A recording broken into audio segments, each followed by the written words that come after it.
Hey folks, last night I reported that the U.S. Embassy in South Africa had updated its website regarding the U.S. Refugee program for resettlement for South Africans suffering from unjust racial discrimination. And on the site, I noted a couple of different things. Number one, they confirmed that the Amerikaners are in fact working with the State Department to screen people, as well as RSC, a subsidiary of Church World Services, the Kenyans and South Africans in this case, and outline each of the responsibilities for those two groups in screening to get those names to the U.S. personnel who make the adjudication decisions to send South Africans who qualify to the United States as refugees. So that was one update. The second update is they distanced themselves from Operation Pet Lift, and I'm still investigating that situation.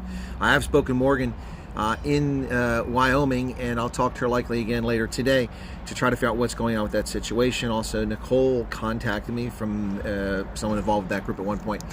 So I'm trying to find that out. But in the meantime, today there was a third thing. The third thing, and that's why I'm doing this short video, was that the link, the URL, the hyperlink, was missing. There was a sentence there that said, fill out a statement of interest, but there was no link. There had been a link there since May 12th. As I suspected last night, I didn't think anything nefarious was going on. Probably just a HTML coding error, a mistake. But I got to tell you, folks, that's kind of amateur hour. I'm not picking on the embassy, but whoever's overseeing the maintenance of that website, who's overseeing what gets on that website, is not doing a very good job of editing it. Whenever I built websites, I would test every link on the page more than once to make sure once it was ready to go live, it was there. So perhaps they're just under a lot of pressure to get people to the United States, and there aren't that many people working.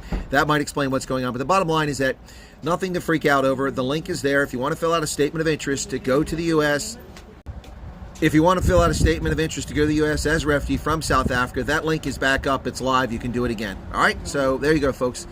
Nothing to panic about. Nothing to see here. Moving right along. The link is back up, and it appears to have just been an administrative oversight. I'd say technical glitch, but, removing HTML code from a web page is not a technical glitch. It's a boo-boo. Cheers, folks.